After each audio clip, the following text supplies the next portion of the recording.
Good morning students, स्वागत है आपका आपके अपने यूट्यूब चैनल इलेक्ट्रो पर।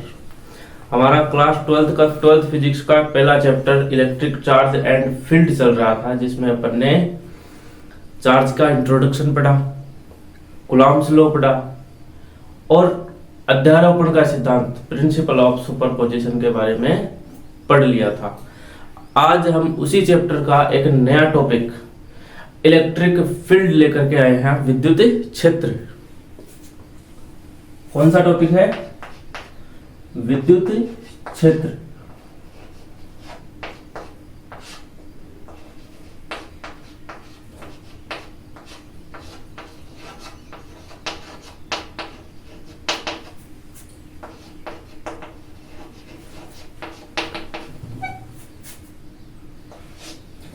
इलेक्ट्रिक फील्ड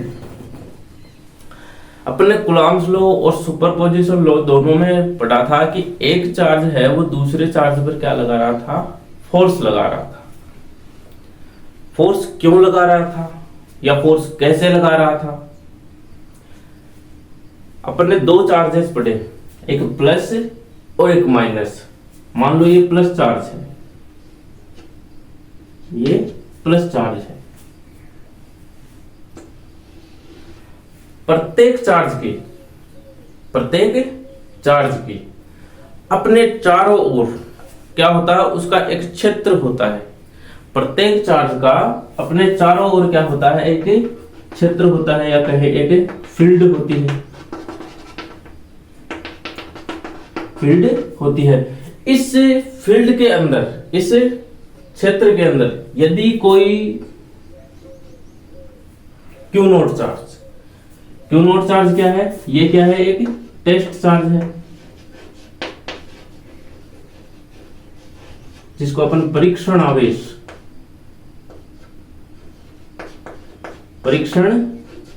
बोलते हैं।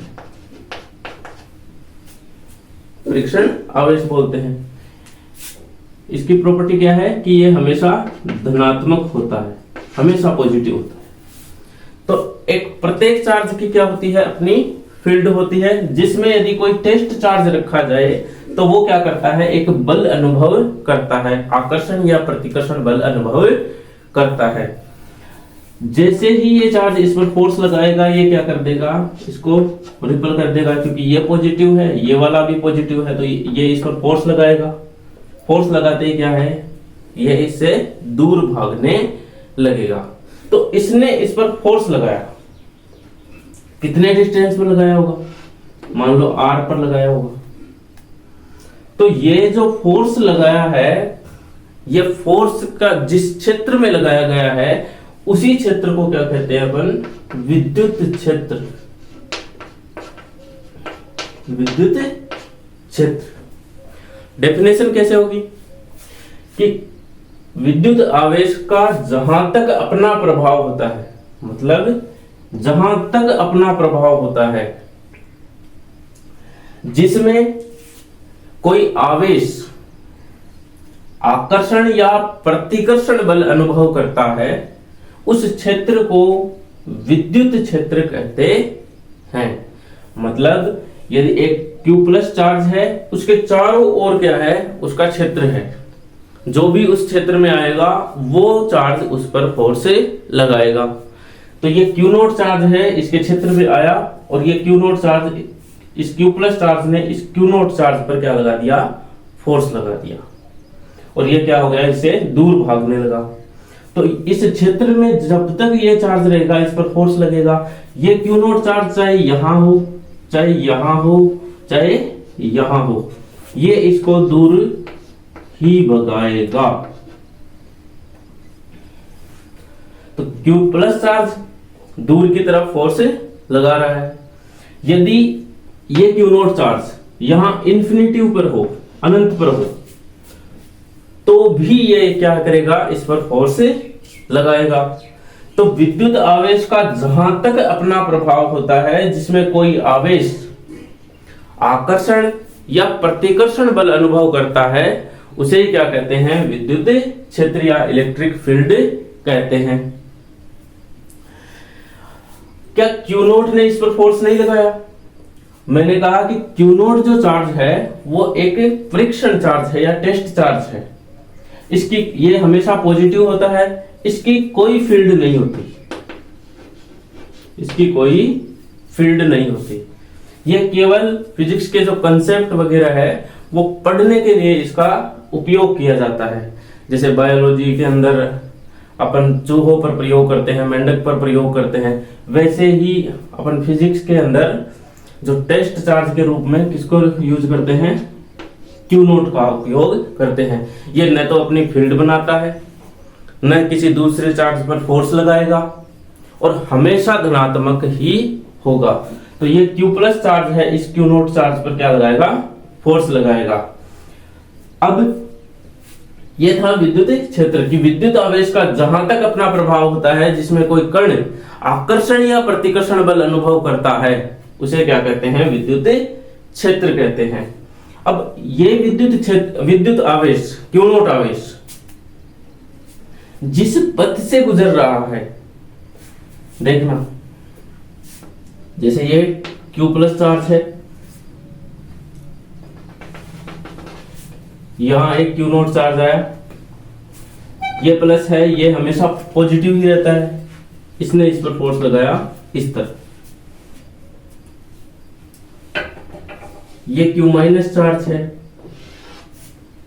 यहां एक क्यू नॉट चार्ज आया, ये माइनस है, ये प्लस चार्ज है हमेशा, इसने फोर्स लगाया इस तरफ, इसने इसको आकर्षित कर लिया।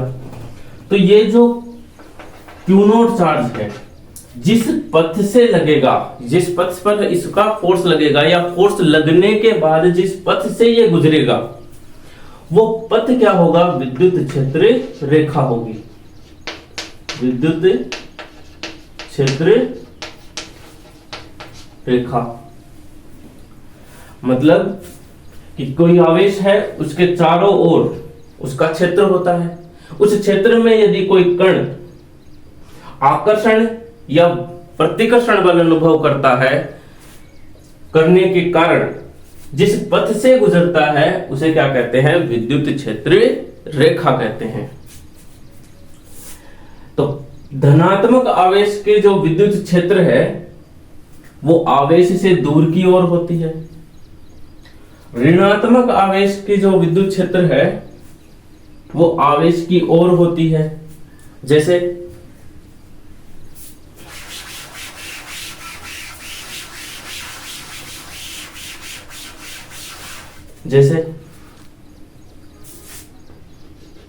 ये क्यू प्लस चार्ज है, ये इसकी फील्ड है, इसके पास जो भी चार्ज आएगा, कोई क्यू नॉट चार्ज हो या कोई अन्य चार्ज हो, वो उस पर इस तरफ फोर्स लगाएगा, अपने से दूर की तरफ, आउटवर्ड।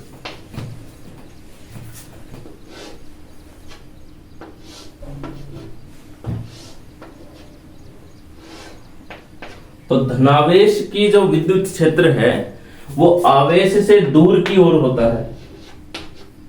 कहां होता है, आवेश से दूर की ओर होता है। ऋण आवेश की बात करें, ये माइनस चार्ज है,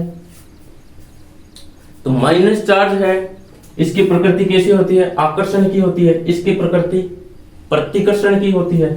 तो इसके पास यदि कोई भी चार्ज आएगा वो इसको अट्रैक्ट करेगा,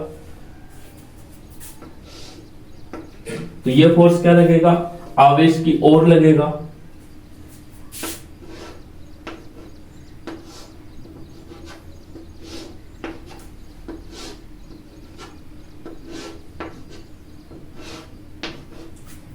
ये क्या होगा, आवेश की ओर। यानी कि धनावेश जो है, धनावेश का विद्युत क्षेत्र आवेश से दूर की ओर होता है, ऋणावेश का विद्युत क्षेत्र आवेश की ओर होता है। आवेश के पास ये विद्युत क्षेत्र, आवेश के पास ये विद्युत क्षेत्र ज्यादा होता है। यानी यहां इसकी जो डेंसिटी की बात करें, घनत्व की बात करें, तो ये क्या होता है, ज्यादा। जैसे जैसे इससे दूर जाता जाएगा, घनत्व क्या है, डेंसिटी क्या है, कम होती जाएगी। यहां पर क्यू नॉट चार्ज पर फोर्स ज्यादा लगेगा, और आर डिस्टेंस पर बात करें तो क्यू नॉट चार्ज पर फोर्स कम लगेगा।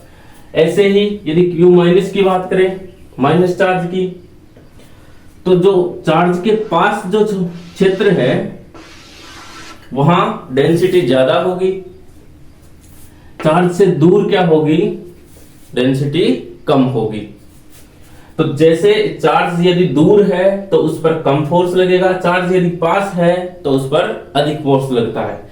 वैसे ही इसके पास यदि चार्ज के पास यदि कोई क्यू नॉट चार्ज है तो ये कम फोर्स, ज्यादा फोर्स लगाएगा, इससे दूर है तो क्या होता है, उससे पर कम फोर्स लगाएगा। यानी इलेक्ट्रिक फील्ड जो है वो डिस्टेंस के क्या होती है, वर्ग के व्युत्क्रमानुपाती होती है। यानी जैसे जैसे चार्ज के मध्य दूरियां बढ़ती जाएगी, विद्युत क्षेत्र क्या है, घटता जाएगा। दूरी बढ़ने पर विद्युत क्षेत्र क्या है, घटता है।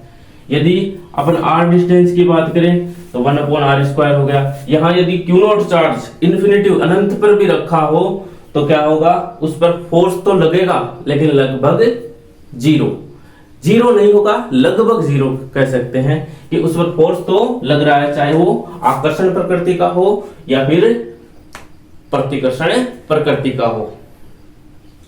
अब विद्युत क्षेत्र की बात होगी, विद्युत क्षेत्र रेखाओं की बात होगी। विद्युत क्षेत्र रेखाओं की गुण की बात करते हैं कि विद्युत क्षेत्र रेखाओं के गुण क्या है। विद्युत क्षेत्र रेखाएं धनावेश से निकलती हैं, यहां से निकल रही है, यहां से निकल रही है, धनावेश से निकलती है, और ऋणावेश पर क्या है, समाप्त होती है। जैसे मान लो दो चार्ज हैं, एक प्लस है और एक माइनस है, दोनों पास पास रखे हैं।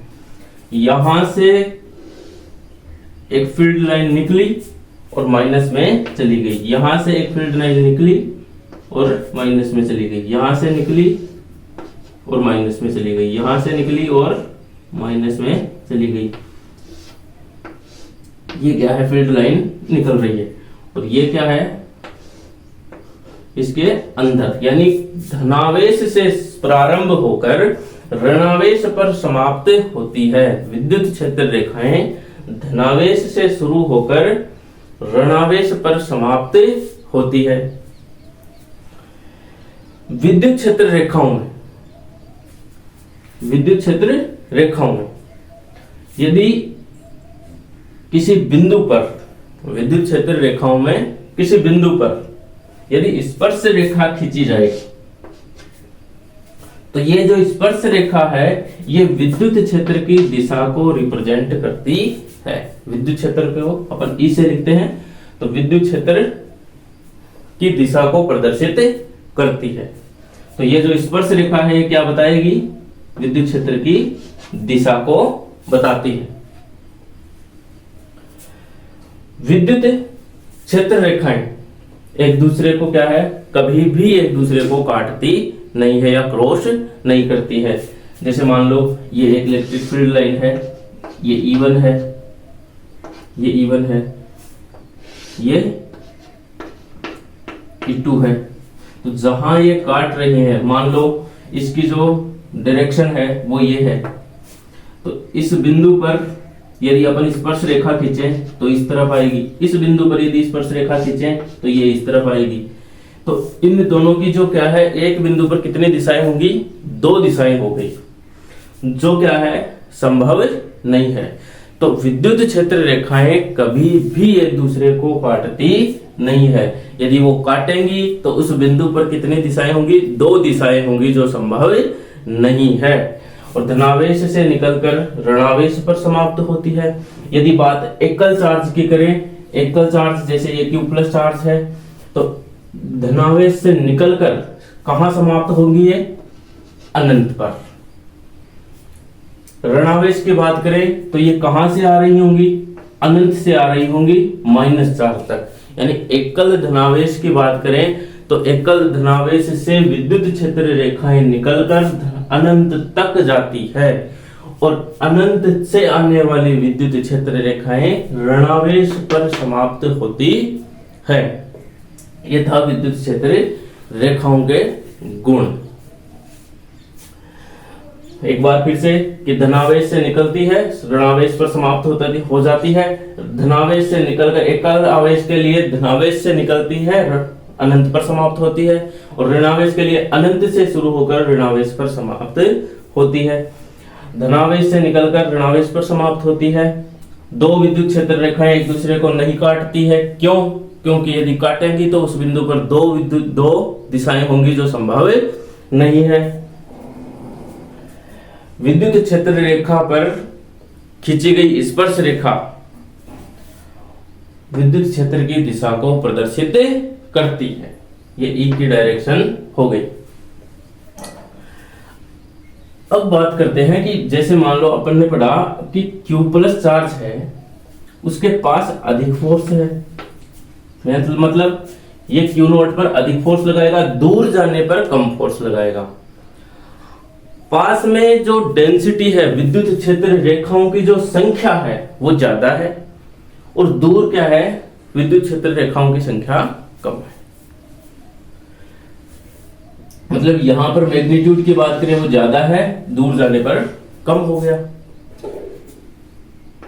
इस कम और ज्यादा को एक नाम दिया गया है इंटेंसिटी। इंटेंसिटी, तीव्रता, विद्युत क्षेत्र की तीव्रता।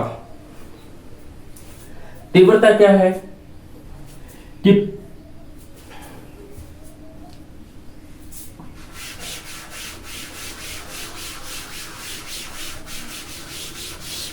पढ़ते हैं विद्युत क्षेत्र की तीव्रता।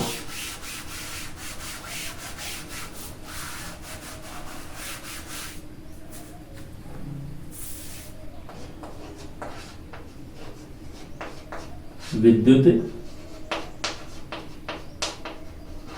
क्षेत्र की तीव्रता।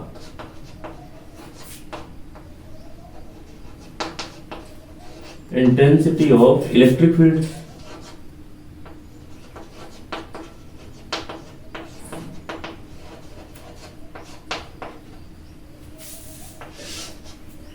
इलेक्ट्रिक फील्ड क्या था? ये Q+ चार्ज है, ये इसका क्षेत्र है। प्रत्येक आवेश का अपना एक क्षेत्र होता है जिस पर क्या है, वो दूसरे पार्टिकल पर क्या लगा सकता है, फोर्स लगाता है। ये Q0 चार्ज है, इसने इस पर फोर्स लगाया।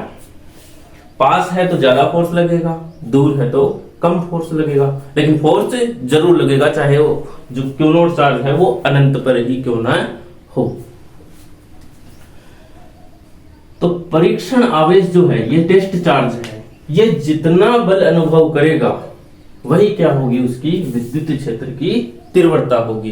कहने का मतलब ये है कि परीक्षण आवेश पर लगने वाला विद्युत बल, परीक्षण आवेश पर लगने वाला विद्युत बल विद्युत क्षेत्र की तीव्रता कहलाता है।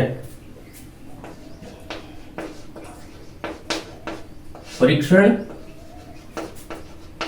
आवेश, परीक्षण आवेश बोल दो या एकांक धनावेश बोल दो, एकांक धनावेश बोल दो, या अपन बोल दे टेस्ट चार्ज इसको।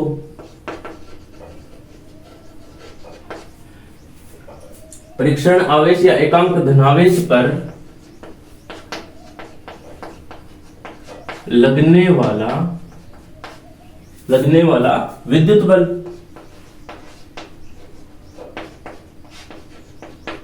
विद्युत बल क्या कहलाता है, विद्युत क्षेत्र की तीव्रता।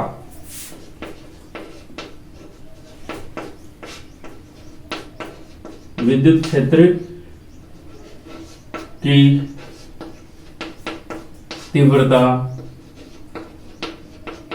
कहलाती है।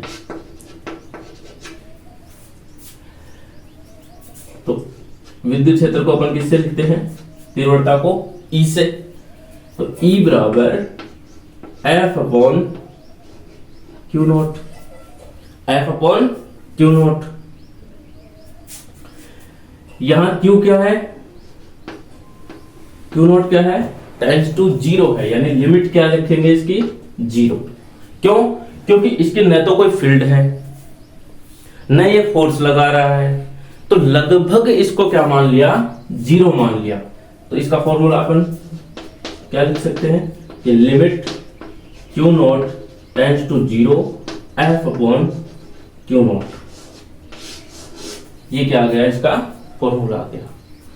तो परीक्षण आवेश पर, परीक्षण आवेश क्यू नॉट पर लगने वाला विद्युत बल क्या कहलाता है, विद्युत क्षेत्र की तीव्रता कहलाता है। परीक्षण आवेश पर लगने वाला विद्युत बल विद्युत क्षेत्र की तीव्रता कहलाता है। विद्युत क्षेत्र की तीव्रता है वो सदिश राशि है, इसलिए मैं सदिश लगा रहा हूं। इसका जो मात्रक है, बल का मात्रक क्या होता है, न्यूटन। आवेश का मात्रक क्या होता है, कूलम, तो न्यूटन बटा कूलम, ये क्या हो गया, इसका मात्रक हो गया, या इकाई बोलते इसको। विमा की बात करें, न्यूटन की विमा m1 L1 T-2। कूलम की बात करें तो कूलम की विमा क्या होती है, A1 T1 होती है। A1 T1 कैसे होती है, क्योंकि अपन जानते हैं Q बराबर क्या होता है, IT। तो Q बराबर क्या हो गया, I एम्पियर, और T क्या है, टाइम है, तो A1 T1 क्या हो गया, A1 T1। तो ये हो गया A1 T1। तो विमा क्या आ गई, M1 L1 T-3। ये एक ऊपर जाएगा, माइनस का एक, तो -1 -2 -3, और ये 1 प्लस का है, ऊपर जाएगा माइनस का, तो A-1। ये क्या हो गई, विद्युत क्षेत्र की विमा हो गई। तो परीक्षण आवेश पर लगने वाला बल, विद्युत बल विद्युत क्षेत्र की तीव्रता कहलाता है। विद्युत क्षेत्र की तीव्रता है वो एक सदिश राशि है। इसका जो मात्रक है वो न्यूटन बटे कूलम होता है। इसकी जो विमा है वो m1 L1 T-3 A-1 होती है। m1 L1 T-3 A-1 होती है। विद्युत क्षेत्र जो है वो आवेश की प्रकृति पर निर्भर करता है। किस पर निर्भर करता है, आवेश की प्रकृति पर।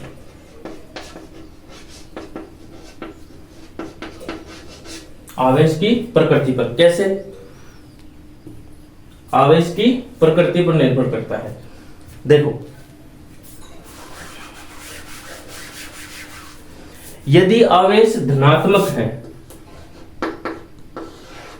यदि आवेश धनात्मक है तो विद्युत क्षेत्र की दिशा आवेश से दूर की ओर होगी। यदि आवेश धनात्मक है तो विद्युत क्षेत्र की जो दिशा है, ई की जो डायरेक्शन है वो क्या होगी, आवेश से दूर की ओर, आवेश से दूर की ओर। आवेश की प्रकृति पर निर्भर करती है क्या, विद्युत क्षेत्र की तीव्रता। तो विद्युत क्षेत्र की जो दिशा है वो यदि धनात्मक है तो आवेश से दूर की ओर होगी। यदि ऋणावेश है, अपने पास माइनस चार्ज है, तो विद्युत क्षेत्र की जो दिशा है वो आवेश की ओर होती है, आवेश की ओर होती है। तो ई की डायरेक्शन क्या हो जाएगी, आवेश की ओर, आवेश की ओर। धनावेश है तो आवेश से दूर की ओर, ऋणावेश है तो आवेश की ओर हो जाएगी। और आवेश की जो ये जो विद्युत क्षेत्र की जो तीव्रता है वो आवेश की प्रकृति पर निर्भर करती है। यह था विद्युत क्षेत्र की तीव्रता। अब बात करते हैं एक बिंदु आवेश के कारण किसी बिंदु पर विद्युत क्षेत्र की तीव्रता कैसे ज्ञात करते हैं। देखो,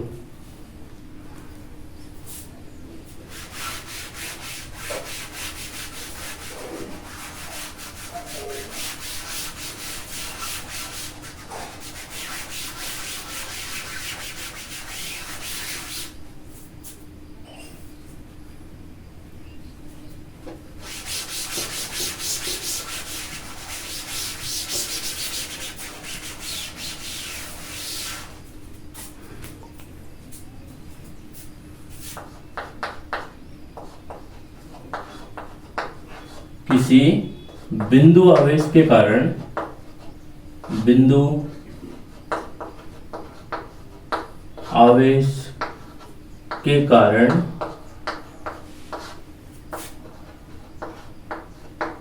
किसी बिंदु पर विद्युत क्षेत्र की तीव्रता, विद्युत क्षेत्र की तीव्रता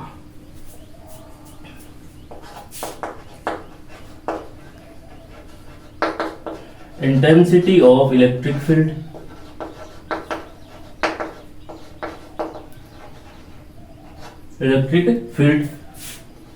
at a point due to a point charge,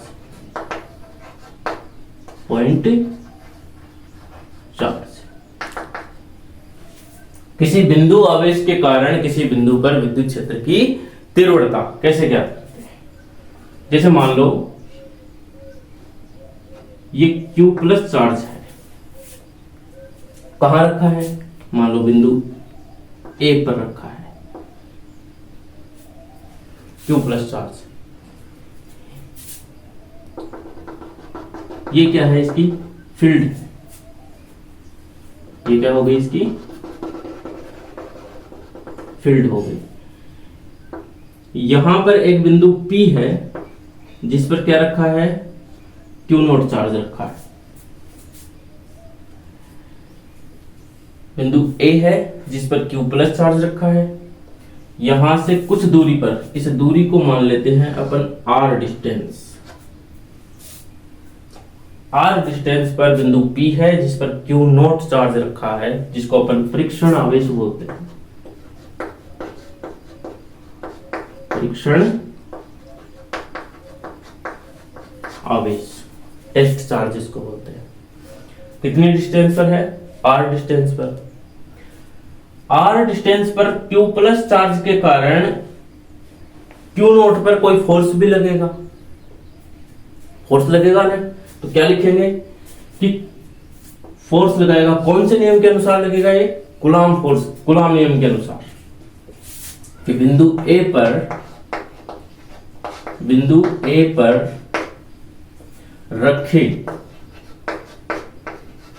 plus Q आवेश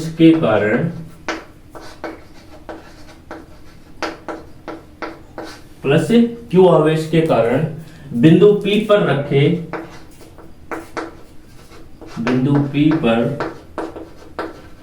रखे Q नोट आवेश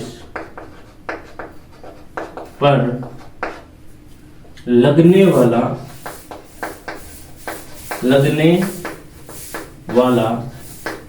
बल F बराबर, लगने वाला बल F मान लिया, तो F क्या होगा?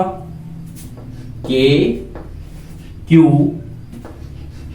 Naught upon R square. Coulomb नियम यही तो था कि दो आवेशों के मध्य लगने वाला बल, दो स्थिर बिंदु आवेशों के मध्य लगने वाला बल दोनों आवेशों के गुणनफल के समानुपाती और उनके बीच की दूरी के वर्ग के व्युत्क्रमानुपाती होता है। तो यहाँ F जो फोर्स लगेगा Q प्लस और Q नोट के मध्य जो फोर्स लगेगा वो कितना होगा? K Q और Q नोट दोनों का गुणनफल और बटा उनके बीच की डिस्टेंस है उसका वर्ग R स्क्वायर। तो कितना फोर्स लगा? K Q naught upon R square. अभी अपन ने पढ़ा है विद्युत क्षेत्र की तीव्रता। तो विद्युत क्षेत्र की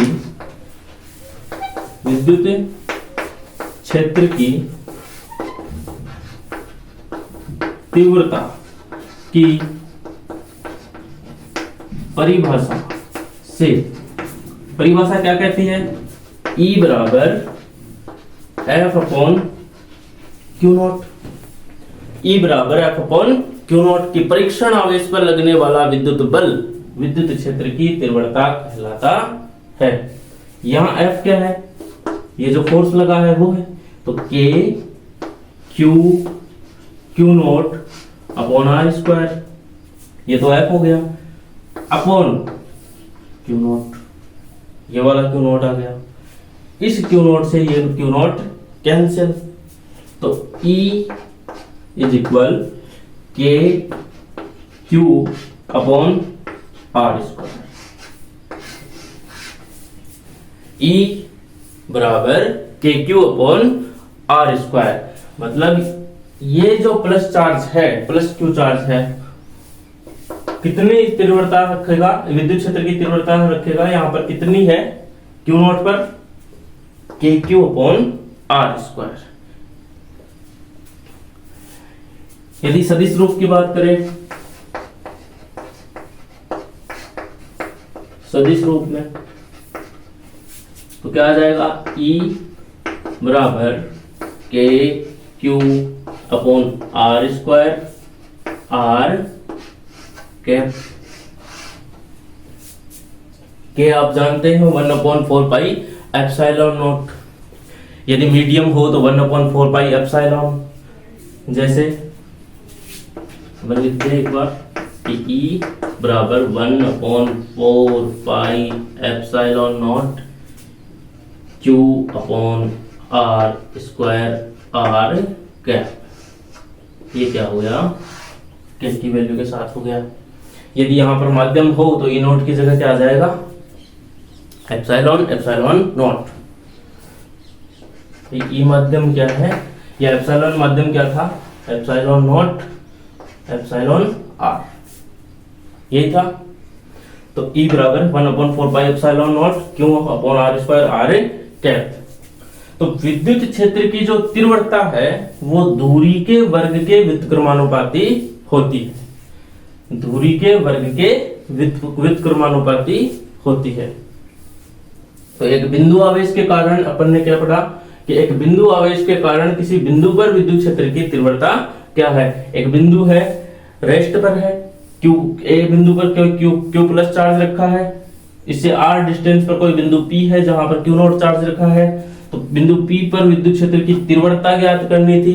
तो पहले तीव्रता से पहले अपन ने फोर्स लगाया कि यदि क्यू नॉट चार्ज पर कोई फोर्स है जिसको अपन ने एफ मान लिया, कूलॉम नियम के अनुसार इसका फोर्स है, वो फोर्स निकाल लिया। फोर्स कितना आया, K Q nought upon R square.